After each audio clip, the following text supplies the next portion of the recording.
हरे कृष्णा. सर्वांचं स्वागत आहे. आज आपण 11वा अध्याय करतोय, विश्वरूप दर्शन योग. आज आपल्याला सगळ्यांना कृष्णाच्या विश्वरूपाचं दर्शन होणार आहे. हा पण खूप छान अध्याय आहे. तर आता अध्याय चालू करण्या अगोदर मी मंगलाचरण म्हणते आणि मग आपण अध्याय चालू करूया. हरे कृष्णा. ओम अज्ञानतिमिरान्धस्य ज्ञानाञ्जनशलाकया चक्षुरुन्मीलितं येन तस्मै श्रीगुरवे नमः. श्रीचैतन्यमनोभीष्टं स्थापितं येन भूतले स्वयं रूप गदामह्यं ददाति स्वपदान्तिकम्. नम ओम विष्णुपादाय कृष्ण पृष्ठाय भूतले श्रीमते भक्ति वेदांत स्वामी इति नामिने. नमस्ते सारस्वते देवे गौरवाणी प्रचारिणे निर्विशेष शून्यवादी पाश्चात्य देश तारिणे. हे कृष्णा करुणा सिंधु दीनबंधु जगतपते गोपेश गोपिका कांत राधा कांत नमोस्तुते. तप्त कांचन गौरांगी राधे वृंदावनेश्वरी वृषभानुसुते देवी प्रणमामि हरिप्रिये. जय श्री कृष्ण चैतन्य प्रभु नित्यानंद श्री अद्वैत गदाधर श्रीवासादि गौर भक्त वृंद. हरे कृष्ण कृष्ण कृष्ण हरे हरे, हरे राम राम राम हरे हरे. तर आज धड्याचं नावच आहे विश्वरूप दर्शन. म्हणजे आपल्याला दर्शन सर्वांना कृष्ण त्याच्या विश्वरूपाचं देणार आहे. तर आता आपण बघूया. हे जे तुम्हाला इकडे ही स्लाइड दिसते ना, हे कृष्ण बलराम मंदिर आहे वृंदावनातलं.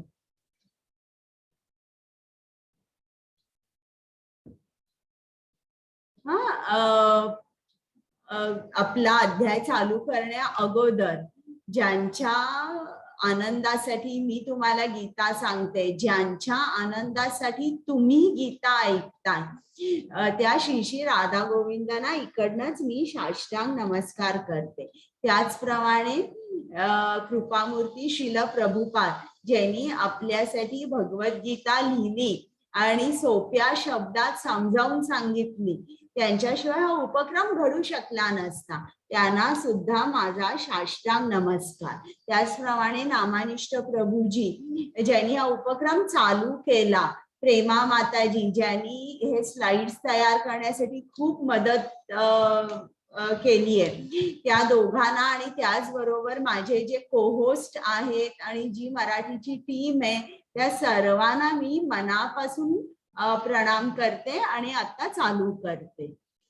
तर आता 10वा अध्याय जेव्हा झाला तेव्हा 10व्या अध्यायामध्ये कृष्णाने अर्जुनाला त्याच्या सगळ्या विभूत्या दाखवल्या आणि मग त्याच्यानंतर हा 11वा अध्याय आता चालू झाला.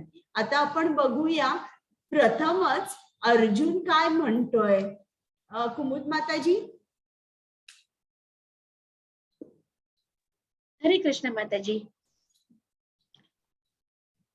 ओके. मदनुग्रहाय परमं गुह्यम् अध्यात्म संगीतं यत्त्वयोक्ता वचस्तेन मोहोऽयं विगतो मम. अर्जुन म्हणाला, या परम गुह्य आध्यात्मिक विषयाबद्दल तुम्ही कृपावंत होऊन जे उपदेश दिले आहेत ते ऐकून माझा मोह नष्ट झाला. आता इकडे अर्जुनाने कृष्णाला सरळ सरळ सांगितलंय पहिल्यांदाच की माझा मोह नष्ट झालाय. कारण तो पहिल्यापासून ऐकतोय. आता त्याला लक्षात आलंय की कृष्ण तो अगोदर विचार करत होता, कृष्ण माझा सखा आहे, पण आता कृष्णाची पोझिशन काय आहे हे अर्जुनाला पूर्ण समजलंय. आणि 9व्या अध्यायात कृष्णाने सांगितलंय त्याला की माझ्या अध्यक्षतेखाली प्रकृती काम करते. आणि 10व्या अध्यायामध्ये कृष्णाने सांगितलंय की मी तुला आता माझं ऐश्वर्य दाखवतो, मी सर्वांचा उगम स्थान आहे आणि मी जे काय तुला माझ्याबद्दल सांगणार आहे त्याचं ज्ञान देव देवता ऋषी मुनी यांना सुद्धा नाहीये, कारण मी सर्वांचा उगम स्थान आहे. आता इकडे सगळं अर्जुनाने ऐकलं बरं का, की इतके अध्याय चालले होते की मी हे शरीर नाहीये, मी आत्मा आहे आणि सगळं कर्मयोग, थोडा ज्ञान योग झालाय, ध्यान योग झालेला आहे, भक्ती योग चालू आहे. तर आता अर्जुनाचा जो मोह आहे किंवा भ्रम आहे तो नष्ट झालाय. आता मला हात वर करा आणि सांगा त्याचा कुठला भ्रम नष्ट झालाय.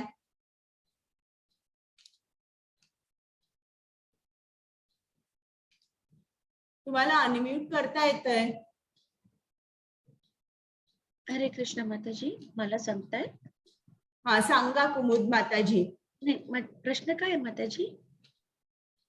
तुमचा आवाज जरा कमी येतोय. हो माताजी, मला थोडंसं याच्यात थोडंसं माईकचा जर थोडासा प्रॉब्लेम झालाय. बरं, त्याचा अर्जुनाचा भ्रम काय होता? इकडे अर्जुनाने लिहिलंय ना माझा मोह नष्ट झाला. मग अर्जुनाचा भ्रम काय होता किंवा काय नष्ट झालंय तो काय सांगतोय आपल्याला? एक्झॅक्टली नाही लक्षात येते माताजी ते काय आहे. एक मिनिट. कोण सांगतंय मला? त्याचा कुठला भ्रम नष्ट झालाय? तुम्हाला हिंट देते मी.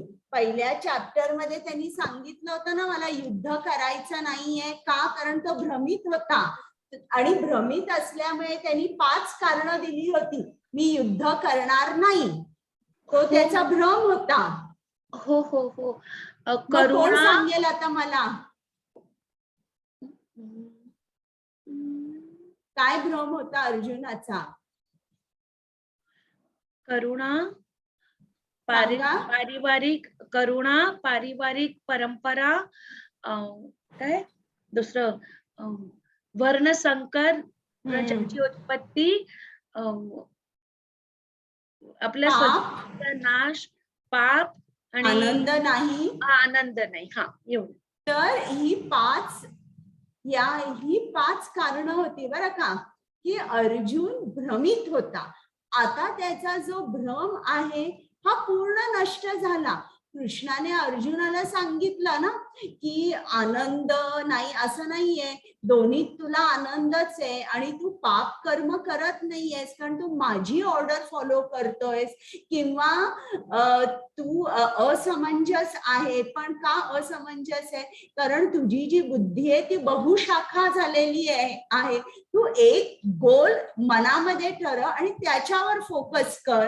आणि अशा तऱ्हेने आता 11व्या अध्यायात कृष्णाच्या विभूत्यांचं दर्शन झाल्यावर आणि सर्व ऐकल्यानंतर कृष्ण काय बोलतोय, आता अर्जुनाने सांगितलंय की माझा भ्रम नष्ट झाला. मग आता भ्रम नष्ट झाल्यावर आपण बघूया आता पुढे काय तो कृष्णाला विचारतोय. कुमुद माताजी. येस माताजी. हे कमल नयना जीव. हरे कृष्ण माताजी. हे कमल नयना, जीवांच्या उत्पत्ती आणि लयाबद्दल मी तुमच्याकडून सविस्तरपणे ऐकले आहे आणि मला तुमच्या अगाध व्यक्ती महात्म्याची अनुभूती झाली आहे. हे पुरुषोत्तम, हे परमेश्वर, तुम्ही स्वतः वर्णन केल्याप्रमाणे तुमचे मूळ स्वरूप मी जरी माझ्या समोर पाहत असलो तरी या प्राकृत सृष्टीत तुम्ही कसे प्रविष्ट झाला आहात हे मी पाहू इच्छितो. हे प्रभू, मी तुमचे विश्वरूप पाहणे असे जर तुम्हाला वाटत असेल तर हे योगेश्वरा तुम्ही कृपया ते आपले अमर्याद विश्वरूप मला दाखवा. हरे कृष्ण. आता इकडे जेव्हा आता तो कृष्णाला कसा हाक मारतोय हे कमल नयना. बघा आता इकडे लगेच शब्द बदलले. हे कमल नयना, हे पुरुषोत्तम, हे प्रभू. म्हणजे एकदम प्रेमाने तो हाक मारतोय. आणि तो काय सांगतोय की मला माहिती आहे की काल आपण ऐकलं ना 3 चतुर्श्लोकी भगवद्गीता, ज्याच्यामध्ये संबंध, अभ्युदय आणि प्रयोजन. संबंध मध्ये त्यांनी सांगितलंय की मीच सर्वांना निर्माण केलेला आहे. हे सगळं कृष्णाने त्याला सांगितलं, त्याला त्याच्या सर्व विभूतींचं दर्शन पण दिलं. आता अर्जुनाला प्रश्न पडला की कृष्ण नेमका या सर्व विभूत्यांमध्ये किंवा हे जे कॉस्मिक मॅनिफेस्टेशन आहे, हे ब्रह्मांड आहे, त्याच्यामध्ये तो कसा काय आला किंवा त्याच्यामध्ये स्थित कसा झाला हे त्याला बघायचं होतं. आणि 8व्या अध्यायामध्ये अर्जुनाने प्रश्न विचारले होते खूप, की ब्रह्म म्हणजे काय, अधिभूत म्हणजे काय, अधिदैव म्हणजे काय, अधियज्ञ म्हणजे काय, सगळे प्रश्न विचारले होते. तर त्या अर्जुनाने विचारला होता की अधिदैव म्हणजे काय. तर कोणाला सांगता येईल का अधिदैव म्हणजे काय? अनम्यूट करा.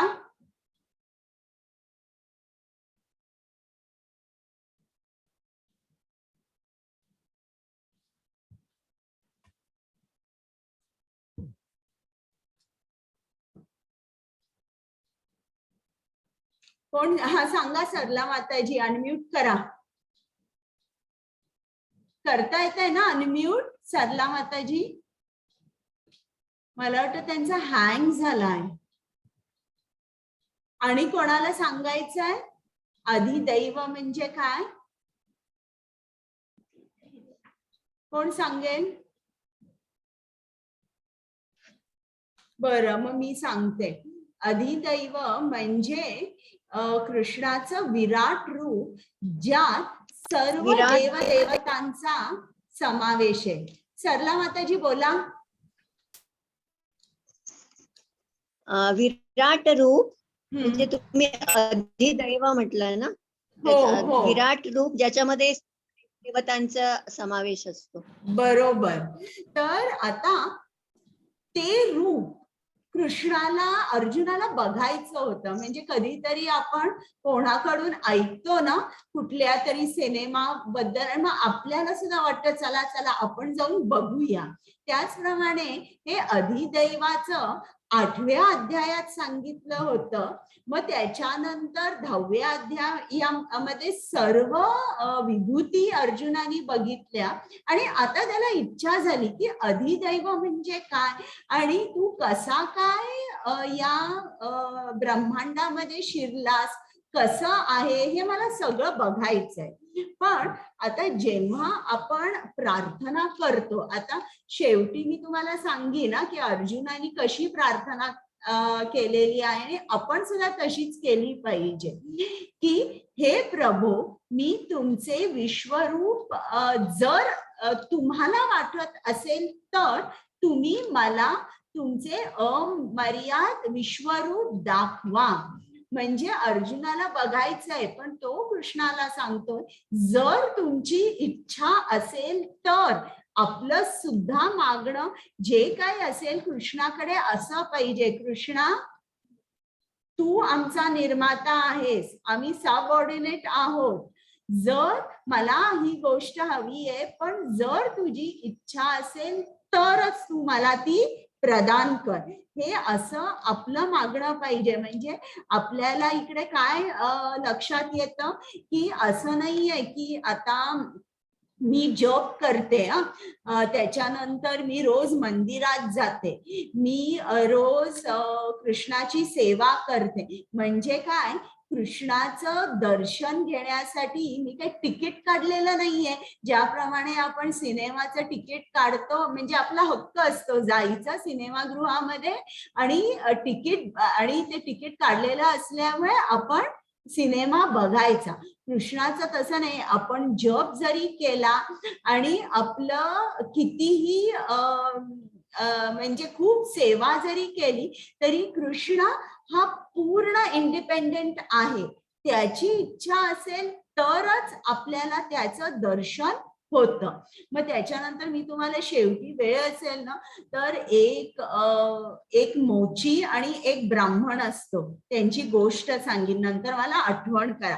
पण आता काय तुम्हाला सांगायचंय की इकडनं या 4था श्लोक आहे. आपण प्रार्थना कशी करायची कृष्णाकडे हे आपल्याला लक्षात येतं.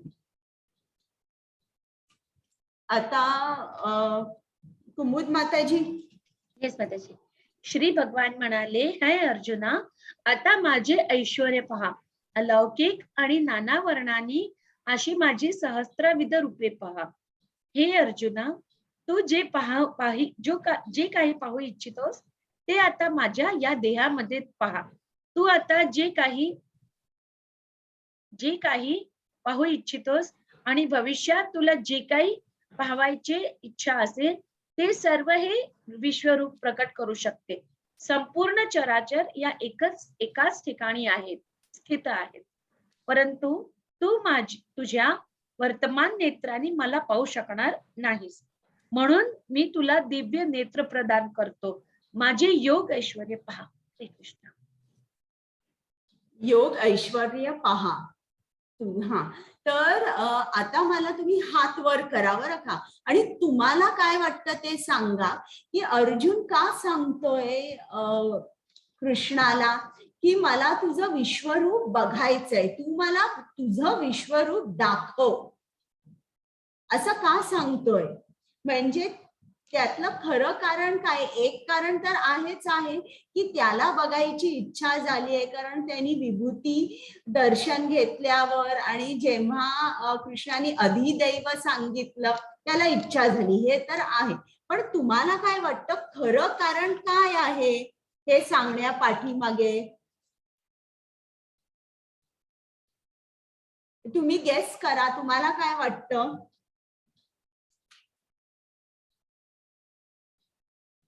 कोण सांगणार आहे? मी सांगू? एक मिनिट, आपण बघूया ना इतर कोणी आहेत का. ओके.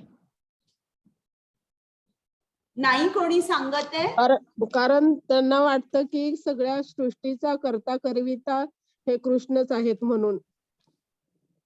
हा, ठीक आहे. आणि काही सुचतंय तुम्हाला?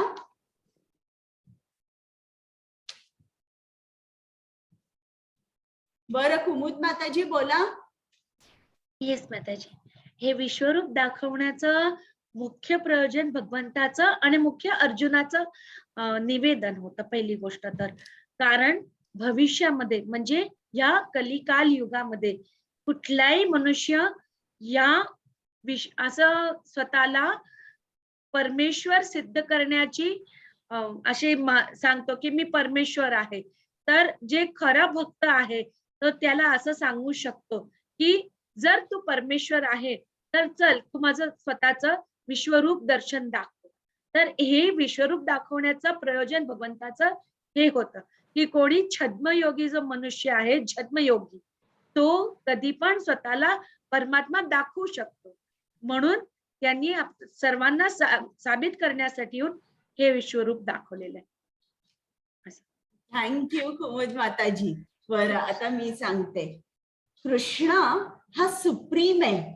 त्याची सुप्रीमसी स्थापन करायला त्यांनी हे विश्वरूप दाखवलं. म्हणजे भविष्यामध्ये कोणी म्हणू शकणार नाही की मी भगवान आहे.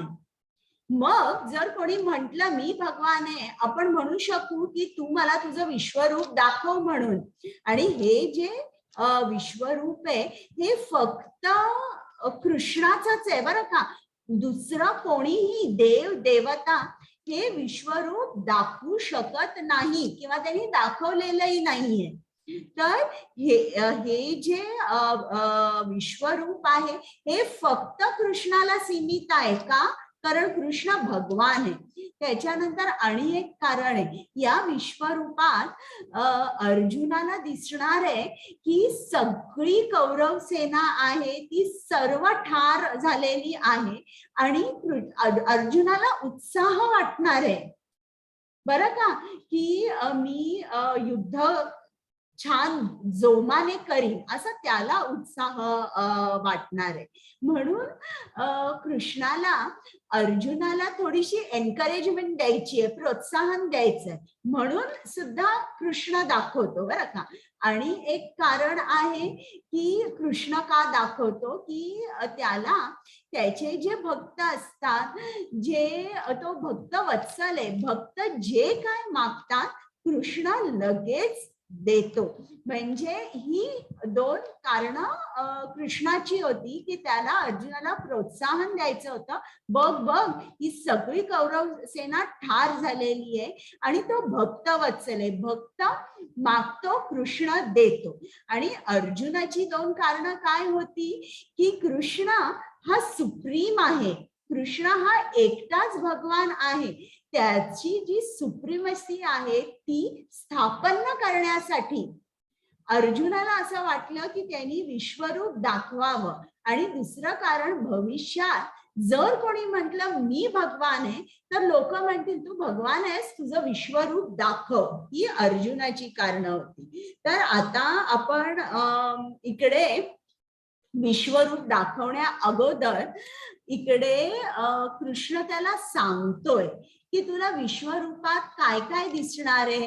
जसं सिनेमा बघायच्या अगोदर कधीतरी आपण त्याचं जे क्रिटिक रेटिंग यायचं ना अगोदर, आता मी तर काही पिक्चर वगैरे नाही बघत, पण न्यूजपेपरमध्ये तर आपण वाचतो ना किती 3 स्टार्स 2 स्टार्स, तसं इकडे कृष्ण आहे तो आपल्या विश्वरूपाबद्दल अर्जुनाला सांगतोय की बाबा हे जे माझं ऐश्वर्य बघ, तुला नाना वर्ण दिसतील आणि सहस्रावधी रूपे दिसतील आणि तुला एकाच वेळी एकाच ठिकाणी सगळं काही दिसेल. तुला जे बघायची इच्छा असेल ते तू बघू शकशील आणि तेही एका ठिकाणी.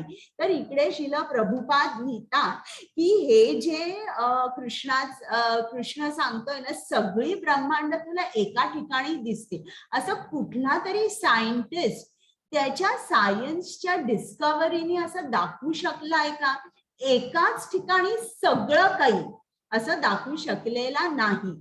मग कृष्ण अर्जुनाला सांगतो की तुला तुझ्या या नेत्रांनी तू मला पाहू शकणार नाहीस. जर तुला बघायचं असेल तर मी तुला दिव्य नेत्र प्रदान करतो, त्यांनी तू मला पाहू शकशील.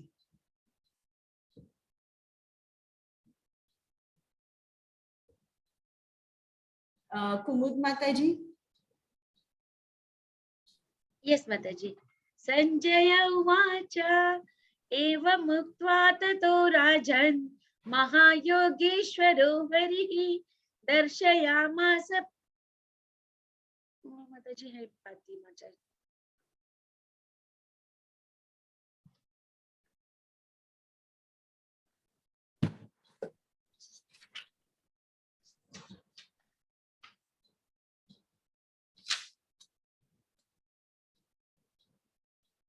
काय बघताय? बरोबर आहे ना श्लोक? नाही माताजी, शब्द बरोबर नाहीये, चुकीचा आहे.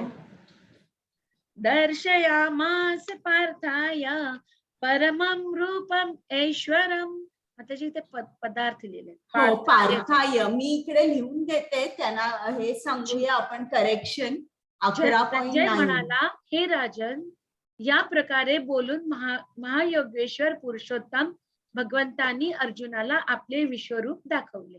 आता इकडे संजय सांगतोय त्या विश्वरूपाचं डिस्क्रिप्शन धृतराष्ट्राला देतो आणि तुम्हाला धृतराष्ट्राकडे बघून त्याच्या चेहऱ्यावरून काय सांगता येईल त्याच्याबद्दल सांगा बरं.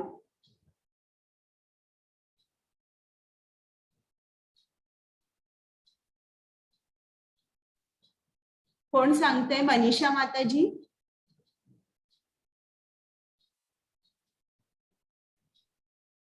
तो भोचक का झाला की अरे बापरे, हा कृष्ण इतका पॉवरफुल आहे, तर आपलं बरोबर कसं आहे, होईल? एकदम बरोबर आहे. आणि कोणाला काही सांगायचंय?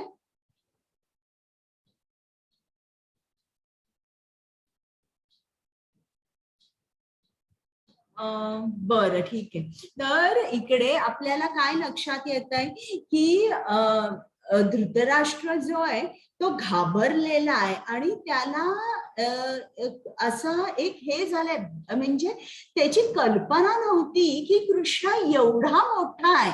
त्याला तो घाबरलेला आहे आणि आश्चर्य सुद्धा खूप झालंय की बाप रे, म्हणजे काय हे मला मी ऐकतोय असं त्याला झालेलं आहे.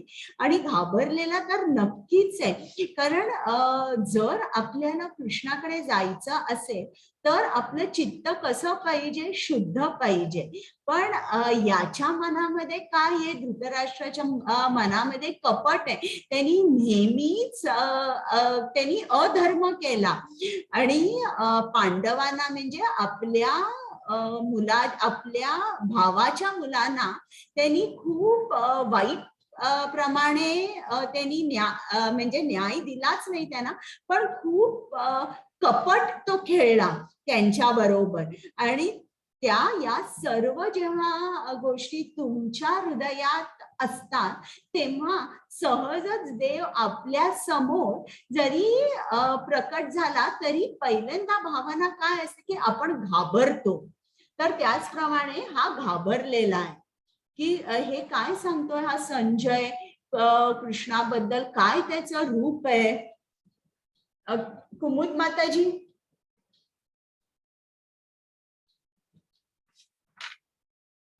येस माताजी. अर्जुनाने या विश्वरूपात असंख्य मुखे, असंख्य नेत्र, असंख्य अद्भुत दृश्ये पाहिली.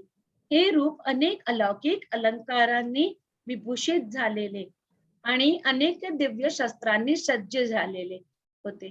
या विश्वरूपाने अनेक दिव्य वस्त्रे आणि माळा धारण केल्या होत्या आणि अनेक दिव्य सुगंधी द्रव्याचा त्याच्या शरीराला लेप दिला होता. विश्वरूपाच्या बाबतीत सर्वच अद्भुत, तेजस्वी, अनंत आणि सर्वव्यापी होते. आकाशामध्ये एकाच वेळी जर हजारो सूर्याचा उदय झाला तर कदाचित त्याचे तेज भगवंताच्या विश्वरूपातील तेजाची बरोबरी करू शकेल. श्री कृष्ण. तर इकडे आता हा अर्जुनाचा एक्सपिरियन्स होता जो त्यांनी शब्दात मांडलेला आहे की काय आहे कृष्णाचं हे जे विश्वरूप आहे ना, त्याला मध्य नाहीये, अंत नाहीये, आरंभ नाहीये, ते एव्हर एक्सपांडिंग आहे. म्हणजे त्याचा विस्तार होतोच आहे. आणि आपल्याला कसं असतं, आपल्याला एक्झॅक्टली ऑपोजिट आपल्याला एक्सपिरियन्स असतं. म्हणजे आपलं जे शरीर असतं त्याला लिमिटेशन असतं, त्याची हाईट फिक्स्ड असते, हाईट काही नाही वाढत. म्हणजे बरेचसे फीचर्स जे असतात ते स्टॅटिक असतात. आपलं वजन वगैरे जरासं कमी जास्त होऊ शकतं, पण आपल्या स्किनचा रंग, आपले डोळे किंवा आपली जी हाईट आहे ती साधारणपणे अशी लॉक्ड असते. म्हणजे फीचर्स कसे असतात आपले म्हणजे लॉक्ड असतात की ते काय डायनामिक नसतात.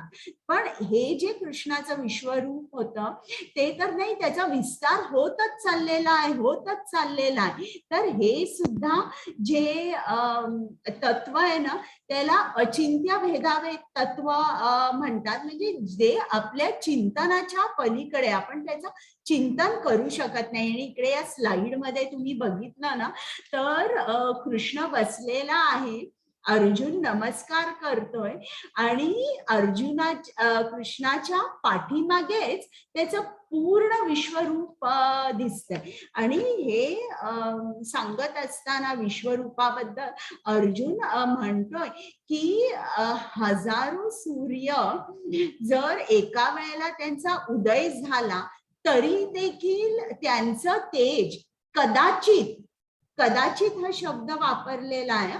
कदाचित ते या तेजासारखं असेल, म्हणजे हे किती तेजस्वी रूप आहे हे हे आपण याचं चिंतन सुद्धा करू शकत नाही. आता हे जे आपण सूर्याकडे आपल्याला काही मिनिटं सुद्धा उघड्या डोळ्यांनी बघता येत नाही, तर इकडे तर हे विश्वरूप एवढं तेजस्वी आहे की ते या सामान्य नेत्रांनी बघणं अशक्य आहे. आणि इकडे तुम्हाला सांगा बरं, अर्जुनाचे तुम्हाला काय इमोशन्स दिसतायत, त्याचे काय भाव आहेत, तुम्ही सांगू शकाल त्याच्याकडे बघून?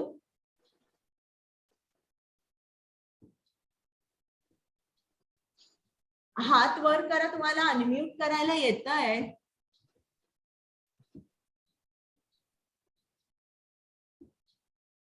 सर्वांनी बोला. काय तुम्हाला अर्जुन कसा दिसतोय? तुम्ही आहात जागेवर की झोपलाय? कोणी हात वर करत नाहीये. आश्चर्य वाटतंय त्यांचं विराट रूप बघून त्यांना, की अरे बापरे केवढं मोठं हे आहे. ते असे बरोबर. होऊन गेलेत. आणि कोणाला काही ऍड करायचंय, सांगायचंय? बोला. त्याला हेच वाटतंय की अरे बापरे, हा कृष्ण म्हणजे काय आहे? याच्यामध्ये ते एवढे तोंड, एवढे त्या जिभा आणि एवढे माणसं चालले आतमध्ये येतात, ते बाहेर निघतात, ते काय आहे काय हे? बरोबर. एकदम तर त्याला एकदम आश्चर्य पण आश्चर्य वाटतंय. वाटतंय आणि जरा घाबरल्यासारखा पण वाटतोय का? नक्कीच की अरे बापरे, हा इतका कसा काय? बरं, मग आणि हेच अर्जुनाचे भाव तुम्हाला आणि कुठल्या अध्यायात सांगितले होते? कोण सांगेल मला?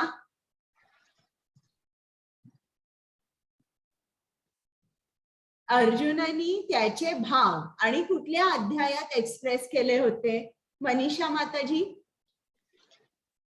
तुम्हाला अनम्यूट करायला येतंय? पहिल्याच अध्यायात, दुसऱ्या अध्यायातच केलं होतं ना. बरोबर, पहिल्या अध्यायातच केले होते. आणि ते देखील असेच भाव होते का? तो जरा घाबरलेला होता? घाबरलेला नव्हता. त्याला असं वाटलं की अरे मी हे कसं करू, म्हणजे त्याचा दुःखी होता तो, म्हणजे दुःखी घाबरलेला होता. नाही म्हणता आणि येईल. इकडे शिल प्रभुपादांनी या पर्पटमध्ये लिहिलेलं आहे की पहिल्या अध्यायात सुद्धा त्याचे काही भाव निर्माण झाले होते आणि त्याच्या अंगावर रोमांच उभा राहिला. आणि इकडे सुद्धा अंगावर त्याचा रोमांच उभा राहिला जेव्हा हे विश्वरूप बघितलं तेव्हा. तर दोन वेळेला रोमांच उभा राहू शकतो, जेव्हा आपण खूप दुःखी असतो आणि जेव्हा आपल्याला वाटतं अरे हे संकट आलंय, तर मी या संकटातून कसा बाहेर पडू, आणि जेव्हा आपल्याला परमानंद होतो, स्पिरिच्युअल एक्स्टसी, परमानंद जेव्हा होतो तेव्हा सुद्धा अंगावर केस उभे राहतात. इकडे अर्जुनाला आता परमानंद झाले, कृष्णाचं विश्वरूप मी बघतोय. तर आता आपण बघूया अर्जुन काय काय आणि आपल्याला सांगणार आहे. तुम्हाला नाही वाटत की या स्लाइड्स बघून आपल्याला जास्त समजतंय की अर्जुनाचा भाव कसा होतोय, किंवा जे जे काय लिहिलेलं आहे ना श्लोकामध्ये ते थोडं जास्त समजतंय? वाटतं का तुम्हाला? हो माताजी, एक्सप्लेन छान होतंय. हा,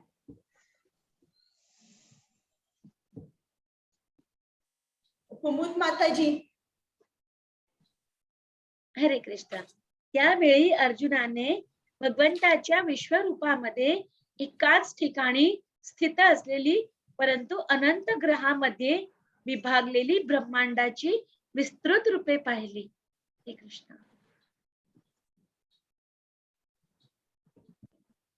पुढचं. त्यानंतर भ्रमित आणि आश्चर्यचकित होऊन अंगावर रोमांच उभारलेला अर्जुन प्रणाम करण्यासाठी नतमस्तक झाला आणि हात जोडून त्याने भगवंताची प्रार्थना करण्यास प्रारंभ केली.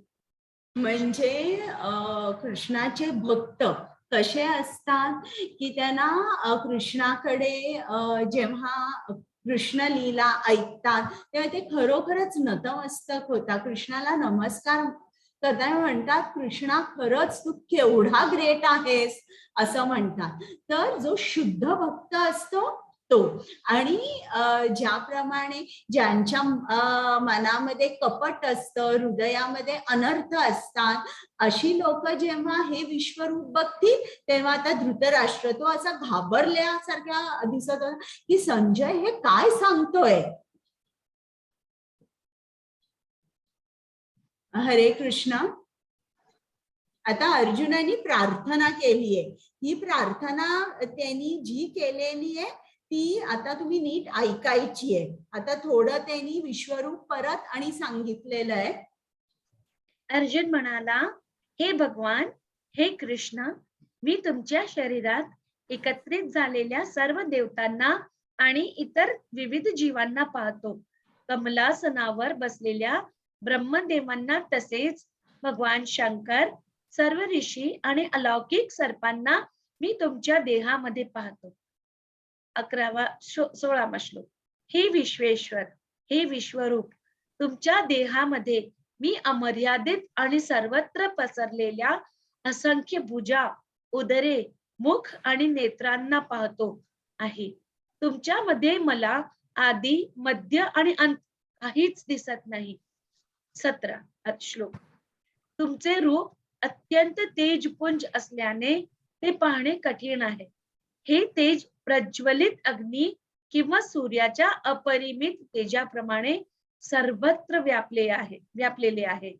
तरीही अनेक मुकुट, गदा आणि चक्रांनी सुशोभित झालेले आहे. हे कांतिमान मी सर्वत्र पाहत आहे. आता हे जे रूप आहे विश्वरूप, आता तुम्ही मला सांगा हे कुठल्या जवळचं तुम्हाला वाटतं की ब्रह्म किंवा ब्रह्मन रूप जे आहे, जे मी तुम्हाला पहिल्यांदा दुसऱ्या अध्यायात दाखवलं होतं ना, की आपण जेव्हा खूप लांबून बघतो तेव्हा आपल्याला आकाश दिसतो, फक्त प्रकाश दिसतो. मग जेव्हा जवळ थोडं जातो मग परमात्मा रूप म्हणजे आपल्याला झाड दिसतं, आणि खूप जवळ जेव्हा आपण जातो तेव्हा आपल्याला झाडावरचा पक्षी दिसतो, म्हणजे श्याम सुंदर रूप किंवा भगवान. की तो कसा आहे, त्याच्या डोक्यावर मुकुट आहे, मोरपीस आहे, हातात बासरी आहे, त्याला 2 हात आहेत, 2 डोळे आहेत, 2 पाय. हे रूप एकदम जवळ गेल्यावर आपल्याला दिसतं. तर हे जे रूप आहे तुम्हाला आता विश्वरूप दिसतंय, ते कुठल्या रूपाजवळ आहे?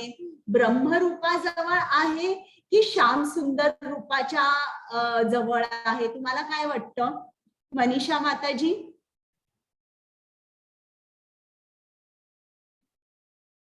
अनम्यूट करा. ब्रह्मरूपाजवळ. हा, ब्रह्मरूपाजवळ. कारण तो इकडे सांगतोय ना की हे जे रूप आहे हे अत्यंत तेजपुंज आहे. म्हणजे तेज म्हणजे ब्रह्मरूप किंवा ब्रह्मन, ज्याच्यामध्ये फक्त आपल्याला कृष्णाचा तेज दिसतं. त्याच्यामुळे ते पाहणे कठीण आहे, हे सुद्धा अर्जुन सांगतोय. तर आपल्याला इकडे लक्षात येतं की हे जे रूप आहे आणि परत ते त्याला आदी नाही, मध्य नाही, अंत नाही. म्हणजे कुठे सुरू होतं कुठे संपतं हे काही पत्ता लागत नाहीये. कुमुद माताजी, आता इकडे अर्जुनाने प्रार्थना चालू केली आहे. आता तो कसा प्रार्थना करतोय बघा. आपल्याला हे शिकायचंय अर्जुनाकडून. असं नाही भगवद्गीता आपण घेतली, ज्ञान घेतलं, पण ते काही नो ऍप्लिकेशन.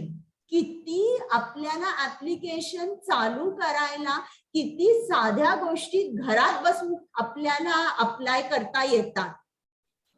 वाचता कुमुद माताजी? तुम्ही परम अक्षर ज्ञेय आहात. या संपूर्ण विश्वाचे परम आश्रयस्थान तुम्ही आहात. तुम्ही अव्ययी आणि पुरातन आहात. तुम्हीच शाश्वत धर्माचे पालक, पुरुषोत्तम भगवान आहात, हे माझे मत आहे. 19वा श्लोक. तुम्ही आदी, मध्य आणि अंतरहित आहात. तुमचा महिमा अगाध आहे. तुम्हाला असंख्य बाहू आहेत. चंद्र आणि सूर्य तुमचे नेत्र आहेत. तुमच्या मुखातून बाहेर पडणारा अग्नी संपूर्ण विश्वाला तुमच्याच तेजाने तप्त करीत असल्याचे मी पाहत आहे. 20वा श्लोक. तुम्ही एकट्यानेच संपूर्ण आकाश, ग्रहलोक आणि त्याच्यामधील सर्व दिशा व्याप्त केल्या आहेत. हे महात्मन, तुमचे हे उग्र आणि अतिशय अद्भुत रूप पाहून सर्व ग्रहलोक अतिशय व्यथित झाले आहेत. 21वा श्लोक. सर्व देवतागण तुम्हाला शरण येऊन तुमच्यामध्ये प्रवेश करीत आहेत. त्याच्यापैकी काही अत्यंत भयभीत झाल्यामुळे हात जोडून तुमची प्रार्थना करीत आहे.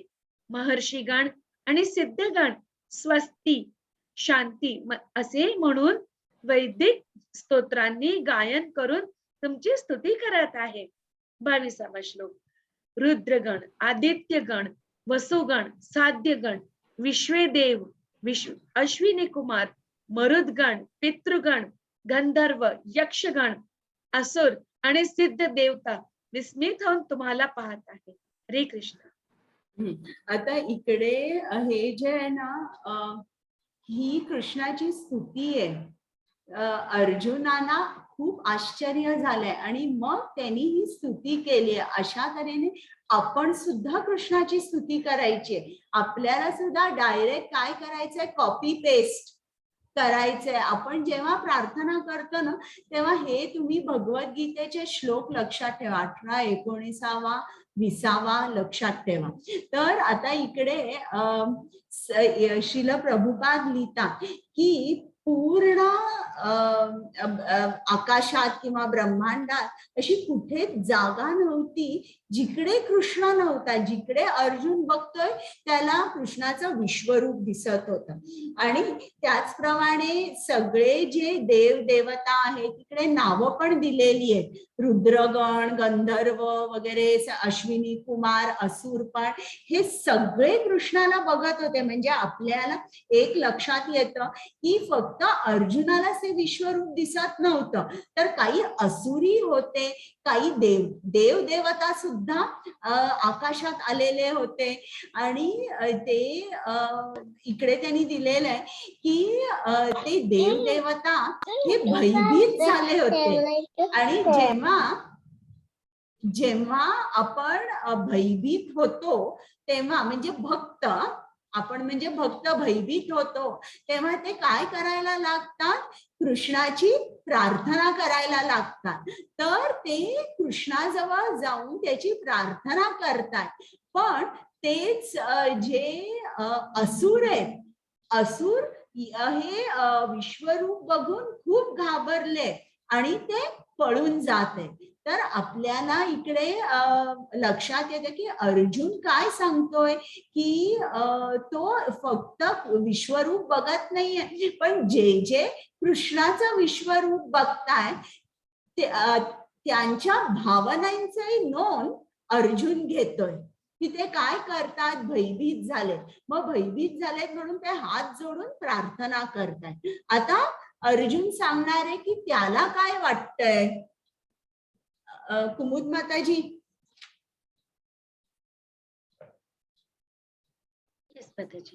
हे महाबाहू, देवतांसहित सर्व लोक तुमचे अनेक नेत्र, मुखे, भुजा, जांघा, पाय, उदरे आणि अनेक अक्राळ विक्राळ दाढा असणारे महाकाय रूप पाहून अतिशय व्यथित झाले आहेत.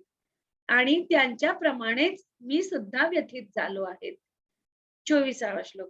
हे सर्वव्यापी विष्णू, अनेक तेजस्वी वर्णांनी युक्त तुम्ही आकाशास भिडलेली तुमची आवासलेली मुखे आणि प्रदीप्त विशाल नेत्र आणि प्रदीप्त आणि रूप पाहून माझे मन भयाने व्यथित झाले आहे. त्यामुळे मी धैर्य आणि मानसिक संतुलन राखून शकत नाही. आता अर्जुनाने क्लिअरली सांगितलं, पण ते सांगायच्या अगोदर तुम्ही बघा, आपली सुद्धा असंच असतं ना, आपण इकडे तिकडे बघतो, आपण घाबरलो आहोत, पण ते घाबरलो आहोत ते सांगायच्या अगोदर अर्जुनाने काय सांगितलंय की सर्व जे देव देवता आहेत ते व्यथित झालेले आहेत आणि मी सुद्धा व्यथित झालेलो आहे त्यांच्याप्रमाणे. म्हणजे त्यांनी बघितलंय, त्यांच्या भावनांची नोंद घेतली आहे आणि सांगितलंय ते सुद्धा व्यथित झालंय, तसा मीही झालेलो आहे. आणि इतका व्यथित झालेला आहे तो, इतका घाबरलेला आहे की आता तो त्याचा मानसिक संतुलन ठेवू शकत नाहीये. म्हणजे तो कृष्णाला सांगतोय की हे विश्वरूप बघून आता तो सांगेल की असं का वाटतंय त्याला. कुमुद माताजी. येस माताजी. स्वपक्षीय राजांसहित सर्व धृतराष्ट्र पुत्र भीष्म, द्रोण, कर्ण आणि आमच्या पक्षातील मुख्य योद्धे पण तुमच्या मुखात त्वरित प्रवेश करीत आहे. काही जण तुमच्या दातामध्ये अडकून त्याचा मस्तकांचा चुराडा झाल्याचे मला दिसत आहे. 28वा श्लोक. ज्याप्रमाणे नद्यांचे अनेक प्रवाह समुद्रात प्रवेश करतात, त्याचप्रमाणे हे सर्व महान योद्धे प्रज्वलित होऊन तुमच्या मुखामध्ये प्रवेश करीत आहेत. हरे कृष्ण. आता इकडे अर्जुन सांगतोय की तो काय बघतोय की इकडे हे चित्र तुम्हाला दिसतंय ना, ही सगळी कौरव सेना कृष्णाच्या मुखामध्ये प्रवेश करत आहे. आणि नुसतं प्रवेश नाही तर त्यांचा चुरडा झाल्याचे अर्जुनाला दिसतंय.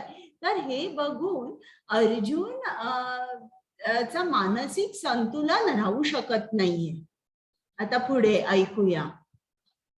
आता हे सगळं बघितल्यावर अर्जुनाला प्रश्न पडतो की कृष्ण तू कोण आहेस, कोण आहेस तू? तुझं एवढं विश्वरूप मी बघितलं आणि आता मी ती हजारो मुख बघतोय, तुझं मुख उघडलेलं आहे, कौरव सेना प्रवेश करते, तर त्यांचा चक्काचूर होतोय. आता काय तू आहेस तरी कोण? मग कृष्ण उत्तर देतोय. श्री भगवान उवाच. वाचा. श्री भगवान उवाच.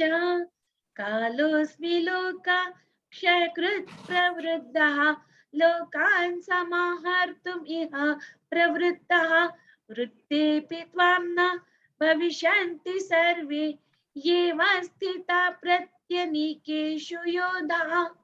श्री भगवान म्हणाले, जगताचा विनाश करणारा काळ मी आहे आणि सर्व लोकांचा संहार करण्यासाठी मी या ठिकाणी आलो आहे. तुझ्या व्यतिरिक्त, पांडवांव्यतिरिक्त दोन्ही सेनातील योद्धांचा विनाश होणार आहे. हरे कृष्ण. तर आता हे कृष्णाने उत्तर दिलंय. अर्जुनाने विचारलं की तू कोण आहेस? अर्जुनाने विचारलं आणि कृष्ण म्हणाला मी काळ आहे, कालोस्मी, मी काळ आहे. आता मला तुम्ही हात वर करून सांगा की तुम्हाला काय वाटतं काळ म्हणजे काय? कोण सांगेल मला? हात वर करा. तुम्ही ऐकताय की तुम्हाला झोप येते हे ऐकून? मला समजत नाहीये. काळ म्हणजे काय? मृत्यूचा देवता. बरं, एक उत्तर आलं, मृत्यूचा देवता. मनीषा माताजी.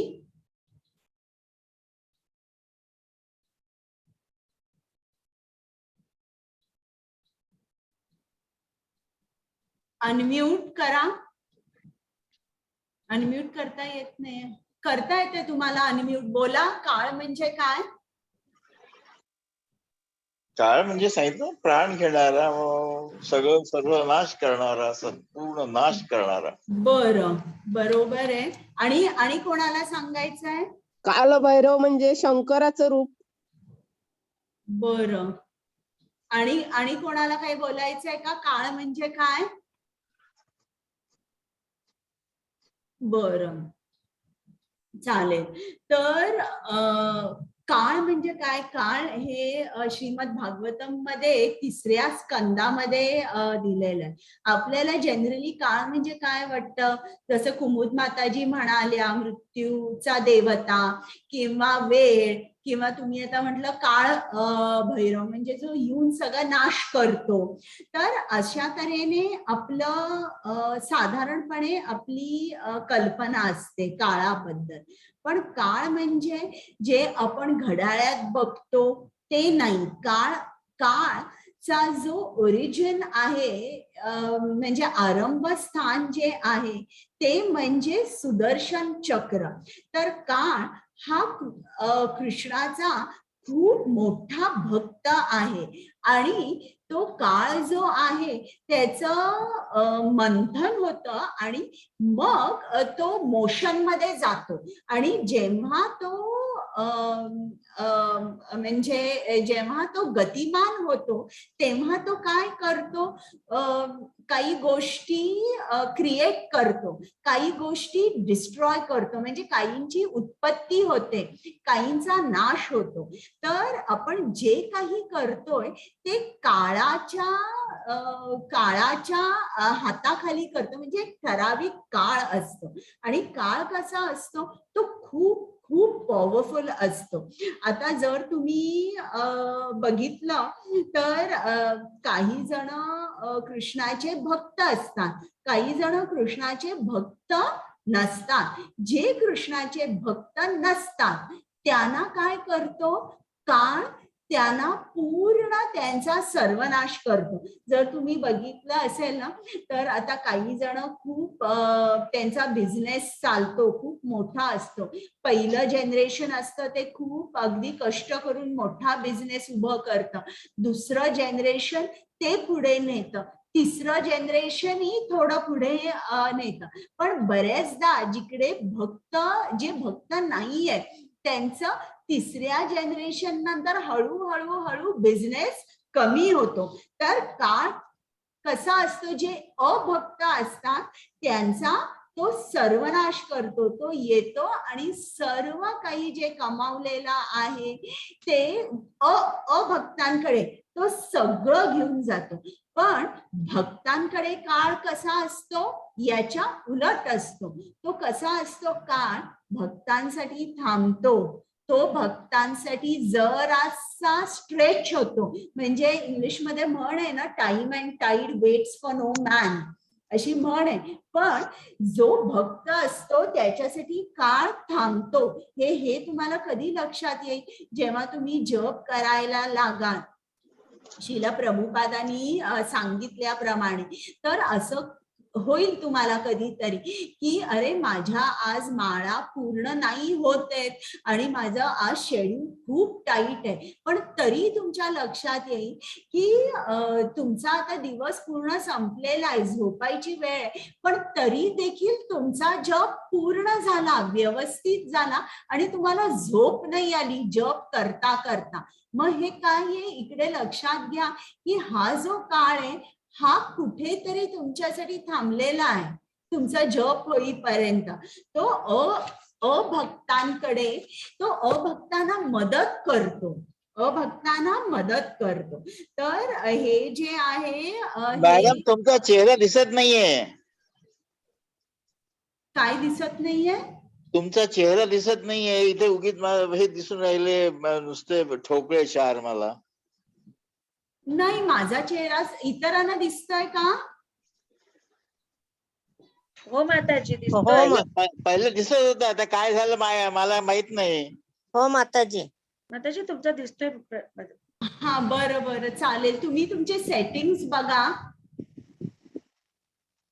ना, किंवा तुम्ही दुसरी चुकून तुमचा हात कुठेतरी लागला असेल. तर आपण नेहमी लक्षात ठेवलं पाहिजे आपल्याला आपण कृष्णाचे भक्त असतो तेव्हा काळ आपल्याकडे वेगळ्या तऱ्हेने तो आपली मदत करत असतो. आता एक स्वामी होते बरं का. एक दिवस त्यांना त्यांचे मित्र भेटले आणि ते नेहमी सर्वांना सांगायचे की तुम्ही कृष्ण नामाचा जप करा. मग हे काय त्यांचे मित्र म्हणाले, ते काय भक्त वगैरे नव्हते, की अरे तू काय म्हणतो जप कर, शेवटी तुलाही मरायचंय आणि मलाही मरायचंय ना, मग जप करून तुलाही मरण जर येणार आहे आणि मला जप न करता मरण येणार आहे, तर मग जप का करायचा मी? मग त्यांनी छान उत्तर दिलं. त्यांनी म्हटलं, हे बघ, काळ जवळ आला ना की हे तुझ्या लक्षात येईल. मी आता सांगतोय ते नीट ऐक. मला मरण आहे, तुलाही मरण आहे. पण जेव्हा मरण मला येईल तेव्हा ज्याप्रमाणे एक मांजर आपल्या पिल्लांना दातात पकडतं आणि सुरक्षित ठिकाणी घेऊन जातं, आणि ते पिल्लू आपल्या आईच्या जबड्यात असताना देखील ते कसं असतं, आनंदित असतं, त्याला भीती वाटत नाही. त्याचप्रमाणे जे भक्त आहेत कृष्णाचे, त्यांना काळ असा असतो, अगदी अलगद सुरक्षितपणे घेऊन जातो. आणि जे अभक्त असतात त्यांच्याकडे काय करतो काळ, मरणाच्या वेळेला तो येतो, उभा राहतो, जो काय पैसा मिळवलेला आहे तो सगळा हिरावून घेऊन जातो. इतकंच नाही तर तो अशा तऱ्हेने घेऊन जातो की माझं मरण आज आहे, उद्या आहे आणि कधी आहे, हा तो माणूस विचाराने खूप घाबरतो, खूप अस्वस्थ होतो. ज्याप्रमाणे मांजर एखाद्या उंदराला जेव्हा पकडतं तेव्हा उंदराला माहितीये आता काही क्षणच मी जिवंत राहणार आहे, त्याचप्रमाणे हा जो अभक्त असतो त्याला माहित असतं की माझं मरण आलंय आणि तो खूप अस्वस्थ होतो, तो खूप घाबरतो, पण असा भक्त होत नाही. तर इकडे हे काळाबद्दल सांगितलंय कृष्णाने की अर्जुनाला मी काळ आहे. हरे कृष्ण.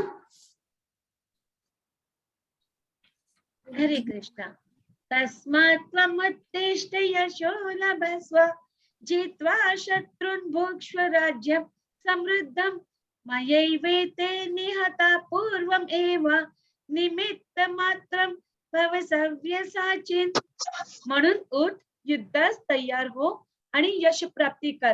शत्रूवर विजय मिळव आणि समृद्ध राज्याचा उपभोग घे. माझ्या योजनेनुसार त्याचा पूर्वीच मृत्यू झाला आहे आणि हे सव्यसाची. युद्धामध्ये तू केवळ निमित्त मात्र होऊ शकतोस. हरे कृष्ण. आता इकडे अर्जुनाला हाक मारताना त्यांनी शब्द वापरलाय सव्यसाची.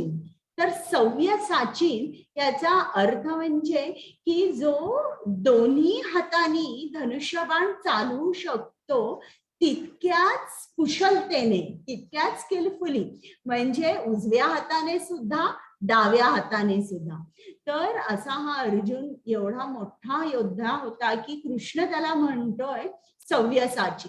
आता कृष्ण काय सांगतोय त्याला, आता तू बघितलंयस माझं विश्वरूप आणि त्या विश्वरूपामध्ये तू बघितलंय कौरव सेना ठार झालेली, आता उठ, युद्ध कर आणि शत्रूवर शत्रूंना ठार मार. आता तू हे जे पूर्ण पृथ्वीवरचं राज्य आहे त्याचा राजा होशील आणि ही सर्व माझी योजना आहे. इकडे कृष्णाने सांगितलंय माझी योजना आहे आणि तू केवळ निमित्त मात्र हो. तर आपण हे लक्षात घेतलं पाहिजे की आपण सुद्धा आपल्या स्वतःला कृष्णाच्या हातात देतोय का निमित्त मात्र व्हायला. आता इकडे त्यांनी ते सांगायला छान उदाहरण दिलेलं आहे. एक डॉक्टर असतो आणि त्याच्या हातात सर्जन असतो, स्काल्पेल आहे, आणि त्या स्काल्पेलनी तो शरीरामध्ये आता ट्युमर झालं असेल तर ती जी गाठ आहे किंवा तो जो ट्युमर आहे तो काढतो, शरीराची गाठ काढतो आणि त्या रुग्णाला आरोग्य देतो. आता तो रुग्ण बरा होतो सर्जरी नंतर. त्याचप्रमाणे आपण पण हे तो गाठ कधी काढू शकतो सर्जन, जर आपण त्याच्याकडे गेलो तर ना. त्याच्याकडे जायला तर पाहिजे, आपण दवाखान्यात गेलं पाहिजे, एक्सरे काढला पाहिजे, औषधं घेतली पाहिजे, गेलं तर पाहिजे. तर त्याचप्रमाणे कृष्ण आपल्यासाठी थांबलेला आहे. तो सांगतोय की तुम्ही पण निमित्त मात्र व्हा, तुम्ही माझ्याकडे या, तुमची जी भौतिकाची गाठ आहे ना ती मी पूर्ण कापतो, ती मी सोडवतो. आपल्याला फक्त कृष्णाकडे जायचंय तर ते आपल्यावर आहे. आपल्याला जायचं आहे की नाही कृष्णाला, तर आपण हवेच आहोत. आणि हे आता चैतन्य महाप्रभू होते, त्यांनी जवळजवळ 600-700 वर्षापूर्वी सांगितलं होतं की हे जे हरिनाम आहे हे पूर्ण पृथ्वीवर, एंटायर प्लॅनेट, पूर्ण पृथ्वीवर पसरेल असा एक माणूस येईल की जो पूर्ण पृथ्वीवर भ्रमण करेल आणि प्रत्येक देशामध्ये कृष्णाचं नाम, कृष्णाचं संकीर्तन चालू होईल. म्हणजे आता आपण जेव्हा कृष्णाचं जप करतो, जेव्हा आपण भगवद्गीता वाचतो, भगवद्गीतेचं पठण करतो, तर आपल्याला सुद्धा काही क्लेशातून आपण सुद्धा मुक्त होतो. काही संकट आपल्यावर अकस्मात आली तरी देखील या संकटातून आपण तरून जातो. आपल्या काही वाईट सवयी असतात त्या पण जातात. पण मग त्यांनी आपल्याला अहंकार येऊ शकतो की बघा मी किती जप करते, मी रोज मंदिरात जाते, मी इतक्या माळा करते, मी संकीर्तन करते, मी अमका अमका क्लास करते असं, आणि माझं जीवन बघ किती चांगलं आहे आणि इतरांचं जीवन बघा इतकं, म्हणजे ती लोक केवढी भौतिकात आहे, आता त्याच्या पलीकडे मी आहे आपण असं म्हणू शकतो. पण चैतन्य महाप्रभू म्हणतात असा विचार चुकून सुद्धा मनात नाही आला पाहिजे. तुम्ही एकच विचार केला पाहिजे की मी कृष्णाच्या दासाचा दास आहे. 3दा त्यांनी दास म्हटलंय, दासानु दास. तर आपल्याला हे लक्षात आलं पाहिजे की आपल्याला थोडस ज्ञान मिळालं की लगेच आपल्याला अहंकार येतो. ज्ञान आपल्याला जरी मिळालं तरी आपण एक लक्षात ठेवलं पाहिजे की त्या ज्ञानाचं ऍप्लिकेशन आहे का, ते ज्ञान आचारामध्ये कन्वर्ट होतंय का, की आपण ज्ञान घेतोय म्हणजे विचार वेगळे आचार वेगळे. तर इकडे आपलं लक्ष राहायला पाहिजे की जेव्हा जप आपण करतो तेव्हा अहंकार येत नाहीये ना, आणि जप जर आपण करतोय, हे सगळं ऐकतोय, हे ज्ञान घेतोय, तर मग आपलं आचरण सुद्धा तसं आहे का हे सारखं आपण चेक पॉइंट असा ठेवला पाहिजे. हरे कृष्ण. हरे कृष्ण माताजी. द्रोण, भीष्म, कर्ण आणि इतर महान योद्धांना मी पूर्वीच मारलेले आहे, म्हणून तू त्यांचा वध कर आणि व्यथित होऊ नकोस, केवळ युद्ध कर. यामुळे युद्धामध्ये तू शत्रूवर विजय प्राप्त करशील.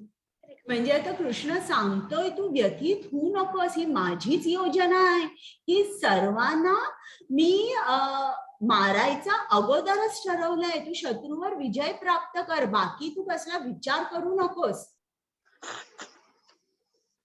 हे काही समजलं नाही माताजी की आधीपासून मारलेलं म्हणजे काय. आधीपासून मारले म्हणजे अर्जुनानी आता ते युनिव्हर्सल विराट रूप आहे ना, पण ते समोर दिसतात आहे आणि तो म्हणतो मी मारलेलं आहे. नाही, ते एका क्रिस्टल बॉल सारखं आहे. तुम्ही बघितलं ना, एक जादूचा एक असा क्रिस्टल बॉल असतो, त्यात भविष्यातलंही दिसतं. त्या प्रकारे तो अर्जुनाला जणू काही भविष्यात दाखवतोय की हे सगळे मेलेले आहेत आणि मी यांना मारलेलं आहे, आता तुला फक्त धनुष्य उचलायचं आहे. आपण हे झाल्यानंतर मी नंतर तुम्हाला सांगते. आपला अध्याय आता होईल 5-10 मिनिटात. हरे कृष्णा. संजय धृतराष्ट्राला म्हणाला, हे राजन, भगवंताकडून हे वचन ऐकून थरथर कापणाऱ्या अर्जुनाने हात जोडून पुन्हा पुन्हा नमस्कार केला. अत्यंत भयभीत झालेला अर्जुन सद्गदित स्वरात भगवान श्री कृष्णाला असे म्हणाला. अर्जुन म्हणाला, हे ऋषिकेश, तुमच्या नामश्रवणाने संपूर्ण जगत हर्षोल्लासित होते आणि सर्व लोक तुमच्यावर अनुरक्त होतात. सिद्ध पुरुष जरी तुम्हाला नमस्कार करीत असेल तरी राक्षस भयभीत होत इतस्तत पळत आहे. हे सर्व योग्यच घडत आहे. 37वा श्लोक. हे महात्मन, ब्रह्मदेवांपेक्षाही श्रेष्ठ काही आदि सृष्टी करते तुम्ही आहात, तर मग त्यांनी तुम्हाला का बरे आदरपूर्वक नमस्कार करू नये? हे अनंता, हे देवाधिदेव, हे जगन्निवास, या भौतिक सृष्टीच्या पलीकडे असणारे तुम्ही परम अविनाशी सर्व कारणाचे कारण आहात. 38वा श्लोक. तुम्ही आदि पुरुष भगवान पुरातन या व्यक्त प्राकृतिक जगताचे एकमेव आश्रयस्थान आहात. तुम्ही सर्वज्ञ आहात आणि जे ज्ञेय आहे ते सर्व तुम्हीच आहात. तुम्ही त्रिगुणातील असे परमपूज्य आश्रयस्थान आहात. हे अनंत रूपा, तुम्हीच ही सारी भौतिक सृष्टी व्यापली आहे. हरे कृष्ण. आता परत इकडे अर्जुनाने स्तुती केली आहे कृष्णाची. अगोदर त्यांनी सांगितलंय परत की इकडे आपल्याला लक्षात येते की अर्जुन खूप घाबरलेला आहे. सद्गतीत स्वरात तो कृष्णाची प्रार्थना करतोय आणि सांगतोय की तुमच्या नामश्रवणाने संपूर्ण जग उल्हासित होते. जे भक्त आहेत ते तुम्हाला नमस्कार करतात, जे अभक्त आहेत ते घाबरतात आणि ते पळून जातात तुमच्यापासून. म्हणजे काय आहे की फक्त जो अधर्म आहे तो कृष्णापुढे टिकू शकत नाही. आणि मग परत तो कृष्णाला सांगतोय की तुम्ही ब्रह्मदेवांपेक्षाही श्रेष्ठ आहात, तुम्ही आदिपुरुष आहात. कृष्णाचं सगळं परत परत तो तेच सांगतोय. म्हणजे आता तो इतका घाबरलेला आहे की तो परत परत तेच बोलतोय. आणि मग आता तो कृष्णाला सांगणार आहे की मला तुझा हे विराट रूप आता आणि बघायचं नाहीये, मला तू मित्र आहेस माझा, मला तेच रूप हवंय. आता बघूया आपण काय सांगतोय. हरे कृष्ण. मी तुम्हाला तुमचा महिमा न जाणता माझा मित्र मानून हे कृष्ण, हे यादव, हे मित्र असे अनादराने संबोधले आहे. प्रमादाने मी जे काही केले असेल त्याबद्दल मला क्षमा करा. विश्रांतीच्या वेळी चेष्टा करताना, एकाच शय्येवर शयन करताना किंवा एकत्र भोजन करताना अथवा बसताना आणि कधी कधी एकांत वासात तर कधी अनेक मित्रांसमक्ष मी तुमचा अपमान केला आहे. हे अच्युत, माझ्या या सर्व अपराधाबद्दल क्षमा करा. हरे कृष्ण. आता प्रार्थनेचं एक अंग आहे. आपण रोज कृष्णाकडे प्रार्थना करताना क्षमा याचना ही केलीच पाहिजे. हे आपण अर्जुनाकडून शिकतोय बरं का, की आपण सुद्धा कृष्णाचा महिमा न जाणता इतके वर्ष वागलो आहोत, पण आपल्याला सुद्धा हे लक्षात आलं पाहिजे, आपण कृष्णाकडे क्षमा मागितली पाहिजे. कितीतरी आपण अपराध केलेले असतात की जे आपल्याला लक्षात येत नाही, पण आपल्याला ते आता भक्त झाल्यावर लक्षात येतात. असं केलं नाही पाहिजे आपण, तर आपण सुद्धा क्षमा याचना केली पाहिजे. अर्जुन आता घाबरलाय की कृष्णाचं हे विश्वरूप बघून, बापरे केवढा मोठा कृष्ण आहे, पण मी तर त्याला मित्र म्हणून त्याचा जणू काही अपमानच केला. हाक मारताना हे यादव, हे कृष्ण असं मी अनादराने त्याला हाक मारली आणि कितीतरी वेळ चेष्टा केली. त्याच्या बाजूला बसून त्याच्या ताटामधून सुद्धा जेवलेलो आहे, एकाच बिछाण्यावर आम्ही झोपलेलो आहे, म्हणून त्याला आता तो क्षमा मागतोय. आता आपण बघूया.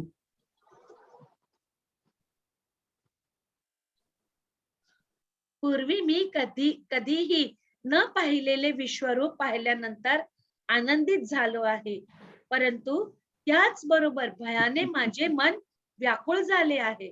म्हणून हे देवाधिदेव, हे जगन्निवास, कृपया माझ्यावर प्रसन्न व्हा. आणि तुमचे पुरुषोत्तम भगवान रूप प्रकट करा. आता अर्जुनाला हे रूप बघायचं नाहीये, त्याला कृष्ण आवडतो, त्याला त्याचा सखा आवडतो. आता तुम्ही मला सांगा, हे जे विश्वरूप आहे, आपल्याला विश्वरूपाबरोबर कुठलंही प्रेमाचा आदान प्रदान किंवा एक रिलेशनशिप ठेवता येईल का? सांगा बरं. नाही. तुम्हाला अनम्यूट करायला येत आहे ना? बोला. विश्वरूपाबरोबर सरला माताजी नाही. नाही. म्हणून अर्जुनाला सुद्धा त्याला त्याचा मित्र पाहिजे. मित्राबरोबर आपल्याला कितीतरी काहीतरी एक्सप्रेस करता येतं, प्रेमाचं आदान प्रदान होऊ शकतं. तर अर्जुनाला ते तसं पाहिजे. विश्वरूप नुसतं बघून तो स्तब्ध झालेला आहे आणि त्याचं मानसिक संतुलनही गेलेलं आहे. तो म्हणतो की तुम्ही माझ्यावर प्रसन्न व्हा आणि तुमचे भगवान रूप प्रकट करा.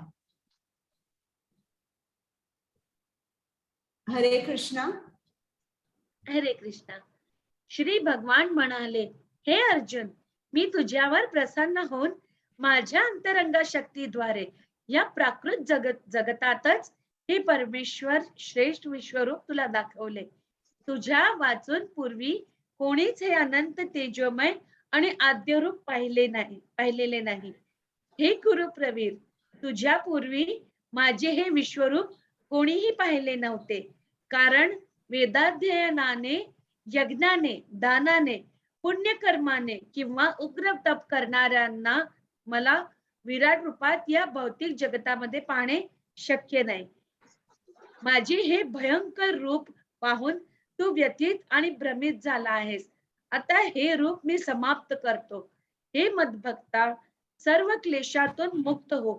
तुला जे रूप पाहण्याची इच्छा आहे ते रूप तू आता शांत चित्ताने पाहू शकतोस. म्हणजे आता इकडे कृष्ण आहे, तो सांगतोय की आता ठीक आहे, तुला जे काय बघायचंय ते तू बघू शकतोस, पण तू जे हे रूप पाहिलंयस, माझं विश्वरूप, ते पूर्वी अगोदर कोणीही बघितलं नाही. आणि कृष्ण कारण सांगतो का हे बघितलेलं नाही. कारण एखादा भक्तच, जो माझा भक्त असतो तोच बघू शकतो. अनेक वेद अध्ययन किंवा अनेक दान, यज्ञ, पुण्य कर्म, उग्र तप म्हणजे अष्टांग योग असं करून कोणीही हे रूप पाहू शकत नाही. म्हणजे परत कृष्ण सांगतोय की जो माझी भक्ती करतो, जो एक भक्ती योगी असतो, तो सर्वात श्रेष्ठ असतो. आता कृष्ण त्याला त्याचं रूप दाखवतो.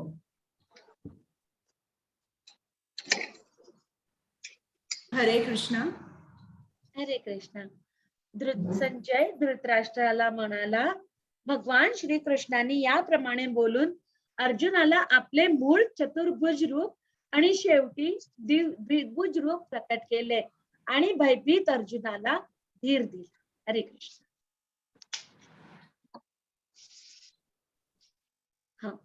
अर्जुनाने जेव्हा श्रीकृष्णांना मूळ रूपात पाहिलं तेव्हा तो म्हणाला, हे जनार्दन,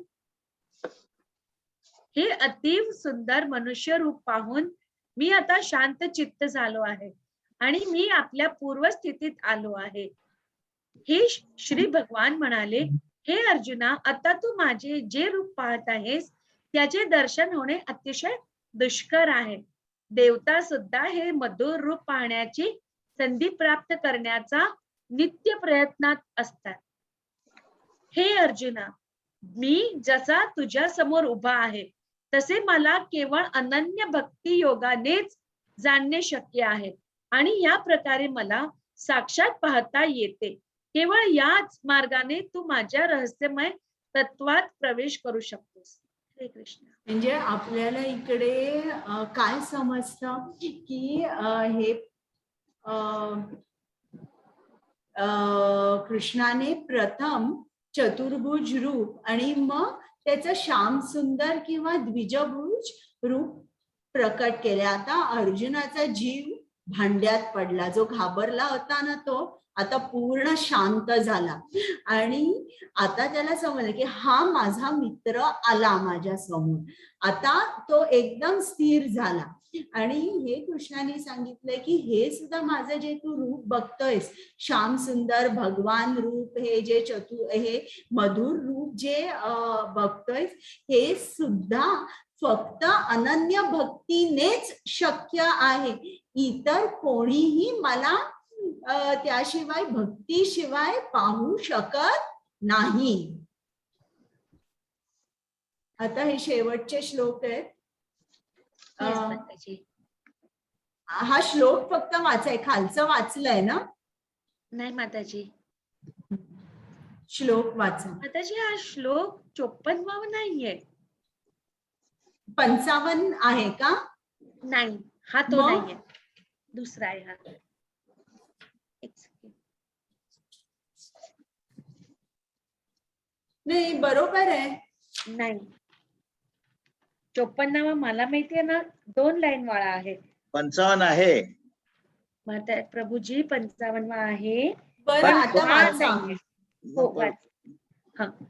भक्त्यात्वनन्या भक्त्यात्वनन्या यया शक्यम अहमेवं विदुर्जुन ज्ञातुं द्रष्टुं च तत्त्वेन प्रवेष्टुं च पर.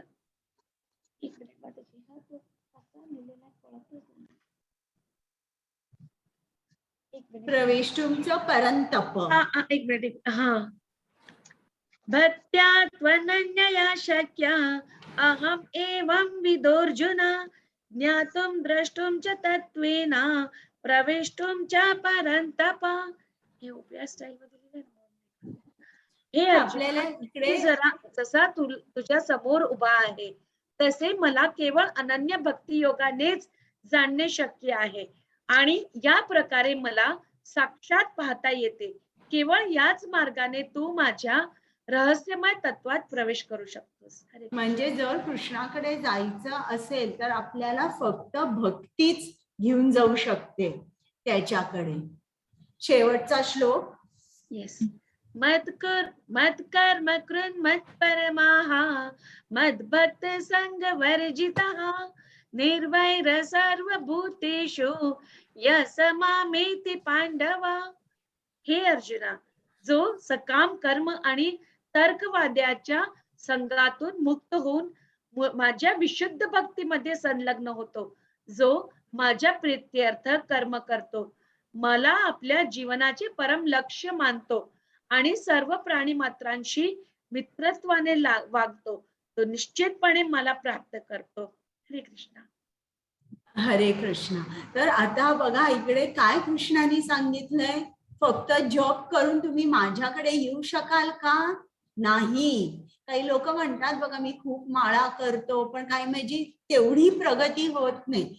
तर इकडे कृष्णाने काय सांगितलंय की जो सकाम कर्म आणि तर्कवादाच्या संघातून मुक्त होतो. सकाम कर्म म्हणजे कृष्णाला बिझनेस ट्रान्झॅक्शन नकोय की मी तू मला अंक दे मग मी तुझा 1 लाख जप करीन. हा, असं बिझनेस ट्रान्झॅक्शन नकोय की आपण म्हणतो ना, काही लोक नवस बोलतात की बाबा मला मूल झाल्यानंतर किंवा मला प्रमोशन मिळाल्यानंतर मी इतकं डोनेशन देईन, किंवा त्याला सकाम कर्म म्हणतात. सकाम कर्मातून मुक्त म्हणजे त्याला निष्काम कर्म पाहिजे बरं का. तर्कवादाच्या संघातून मुक्त. तर्कवाद म्हणजे ज्ञान योग किंवा मेंटल स्पेक्युलेशन, म्हणजे आपण स्पेक्युलेट करतो, तर्क काढत बसतो आणि ते नेती प्रिन्सिपल आहे ना, न इति कृष्ण काय नाहीये हे आपण पाठ करत बसतो. हा, असं कृष्णाला नकोय आणि तो म्हणतोय मला विशुद्ध भक्ती पाहिजे, शुद्ध भक्ती पाहिजे. आणि जो माझ्या प्रित्यर्थ कर्म करतो, जो माझ्यासाठी कर्म करतो, जो कृष्णाला जीवनाचे परम लक्ष्य मानतो, आज आपलं परम लक्ष्य कृष्ण आहे का? मी तुम्हाला विचारते, आपल्याला जीवनात काय पाहिजे? तुम्ही पेपरावर लिहून काढले का की काय पाहिजे एक्झॅक्टली? त्याच्यामध्ये जर तुम्ही 20 गोष्टी लिहिलात, एखादी गोष्ट म्हणजे कृष्ण असते, एखादी. हा, आणि शेवटचं त्यांनी सांगितलंय, सर्व प्राणी मात्रांशी मित्रत्वाने वागतो, म्हणजे फक्त जप करायचा आणि इतरांबरोबर चांगलं वागायचं नाही, कृष्णाला आवडत नाही. हे सगळं आपण केलं पाहिजे आपल्याला कृष्ण प्राप्ती व्हायची असेल तर. हे परत 12व्या अध्यायात तो सांगतोय. आता पहिल्यांदा गीता महात्म्य ऐकूया. रती मंजिरी माताजी, I think I kept you waiting. No, Mataji, your slides are beautiful. Thank you, Mataji. Hare Krishna. Okay, I will make you co-host. You can start Gita Mahatmya. Yes, Mataji. Gita Mahatmya by Adi Shankaracharya. Gita Shastramedam Punyam Vyapate Prayata Kumar. Sing loudly. Yes, Mataji. I think my volume is low. Yes. Is it clear now, Mataji? Little more. Little more. Om Namo Bhagavate Vasudevaya. Om Namo Bhagavate Vasudevaya. Om Namo Bhagavate Vasudevaya. Gita Mahatmya by Adi Shankaracharya. Gita Shastramedam Punyam Vyapate Prayata Puman. Vishnu Padam Avapnoti Bhaya Shokadivarjitaha. Gita Dhyayana Shilasya Pranayama Sarasya Cha. नैव शान्तिः पापानि पूर्वजन्म कृतानि च मलिनीमोचनं पुंसां जलस्नानं दिने दिने सकृद्गीताम्बसी स्नानं संसारमलनाशनं गीता सुगीतकर्तव्य किमन्ये शास्त्रविस्तरेः या स्वयं पद्मनाभस्य मुखपद्माद्विनुश्रुता भारतामृत सर्वस्वं विष्णोर्वक्त्राद्विनिश्रुतं गीता गङ्गोदकं पीत्वा पुनर्जन्म न विद्यते सर्वोपनिषदु गावो भोक्ता गोपालनन्दनः पार्थो वत्स सुधीर्भोक्ता दुग्धं गीतामृतं महत् एकं शास्त्रं देवकी पुत्र गीतम् एको देवो देवकी पुत्र एव एको मन्त्रस्तस्य नामानि यानि कर्मापि एकं तस्य देवस्य सेवा हरे Krishna Krishna Krishna Hare Hare Hare Ram Ram Ram Hare Hare. Thank you, Mataji. Thank you, Rati Manjari Mataji. Thank you so much. Yeah, we enjoyed the way you sang. हरे कृष्णा. बरं, आता काही प्रश्न आहेत का कोणाला? आज आपण काय काय केलंय? अर्जुनाने कृष्णाला विनंती केली की तुम्हाला. एक मिनिट, माझा हे म्हणायचंय. हा, बोला. याच्यामध्ये हे जे लिहिलंय की द्रोण इनको यांना मी मारलं आहे, म्हणजे आधी मारलं होतं, हे असं पाहिजे की मी त्यांना आधी मारलेलं आहे ऑलरेडी कधी, आता तर ते जिवंत आहे यावेळेस ना. हो, म्हणजे त्यांनी करायचंय ना, म्हणजे मागच्या जन्मामध्ये त्याला मारलं, पहिल्याच्या याच्यामध्ये त्याला मारलेलं आहे. माताजी तसं रेकॉर्डिंग अख्खा